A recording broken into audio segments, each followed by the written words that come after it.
I'm rocking your worldview! Well, I'm not here to do quite just that, but I will give you my thoughts on this episode, which heavily features Lumpy Space Princess.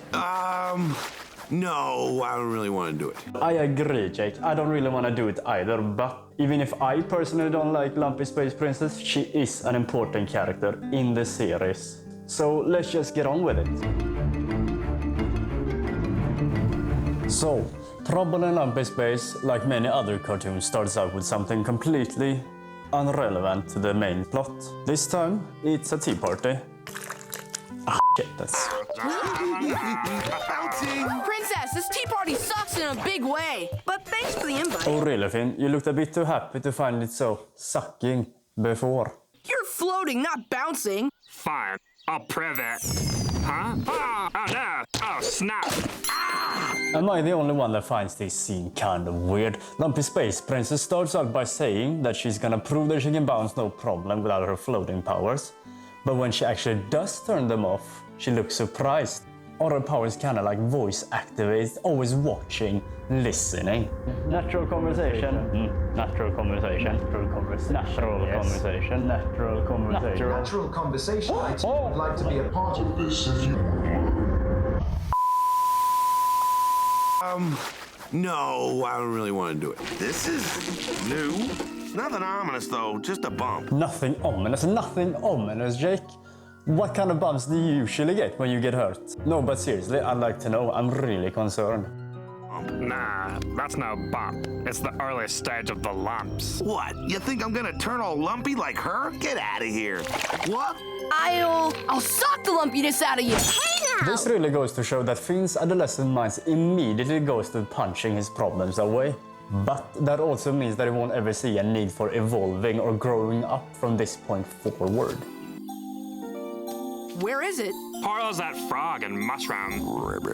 I mean, is Lumpy Space at this point just an allegory for drugs?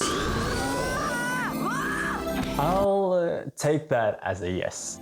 So, where's the antidote? Hold it. First you should check out my house. It's like kind of lame, but way less lame than like your house. So, this right here encapsulates my thoughts on LSP completely, or in its entirety. She's a self-obsessed person who's always gotta make sure that she's the one in the spotlight.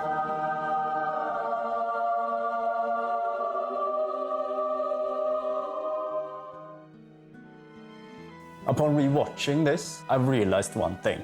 However little I might enjoy LSP's character, I've come to appreciate her. I've come to appreciate her in a sense. She breaks the trope of the main character always having to be the focus of attention and the whole world revolving around, in this case Finn and Jake, just by being a bit selfish.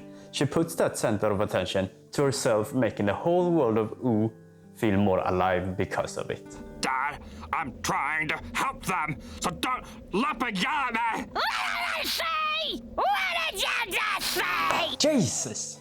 Is that what happens to lumpy space people when they get married? Oof. That actually reminds me of this other thing. I was watching Say Frank's old videos, True Facts, and there was this episode about the anglerfish. And you see when the male anglerfish mates with a female, it attaches on any part of her body really, and fuses together with her skin. You really ought to check it out. So where were we? Wait, hold up. Okay, just ignore the first part of this, I guess. Oh, right, here we are.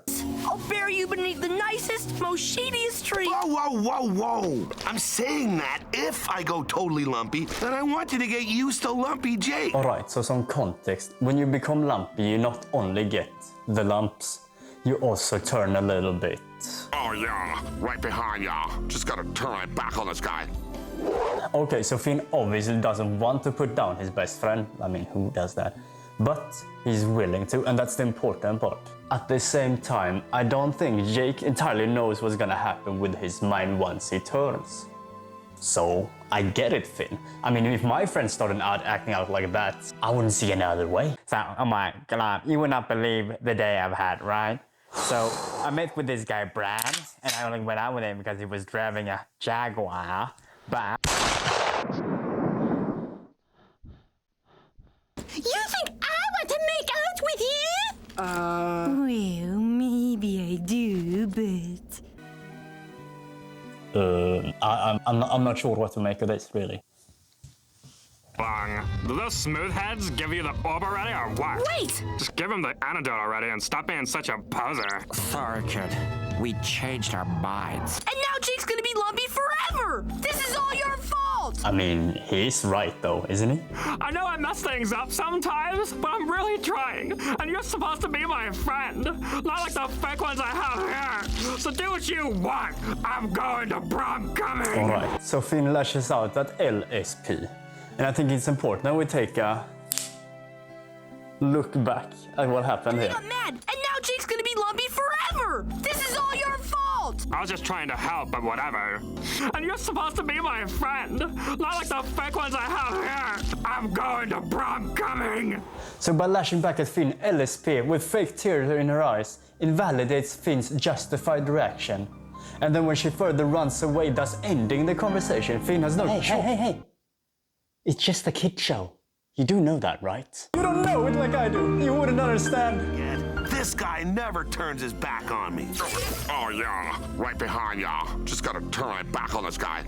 I'll kill you, Lumpy Space! Jab on, man. Huh? I thought you guys left. We were drawn back by your plaintive wail. We dig your directionless fury. Now here's a lesson for you. Now I wouldn't say directionless fury is all that appealing. But a strong passion is usually always commendable. If your passion is strong enough and does not fall under the category of creepy or illegal, it can be quite intoxicating. I've seen firsthand myself and others just gravitating towards people who you can clearly tell are just burning for a subject and is willing to share that passion with others. Me. Now bite me! Are you crazy? Yes, I can feel the multiple bites accelerating the lumpification process.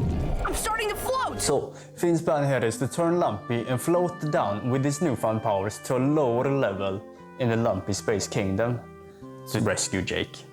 And somehow this actually works. Oh no, I can feel the lumpiness about to consume me. Oh yeah, Big Lumpy's the best. And there we have it. Not only has Finn, but now also Jake turned into lumpy space creatures. Clearly the darkest hour of the story. But this being a kid show, there's nothing really to worry about. They wouldn't possibly end on something dark, right? No, they both managed to get cured by being victims of unintentional reverse psychology. All in all, I feel like this episode was actually better than I thought it would be. And looking back at the title card, it actually makes a bit more sense this time. You got an unknown entity imposing its grip on Jake, and Finn trying to save him. Pretty good title card. 4 out of 5 toasts. Oh. God, I hope that's good. Oh. You just watched me rant about Adventure Time for about 8 or so minutes. And for that, I thank you. Consider commenting, liking, something you liked, something you didn't like. It helps out. I don't know how YouTube works, really. I just like making the videos, and I hope you enjoy them. Until next time.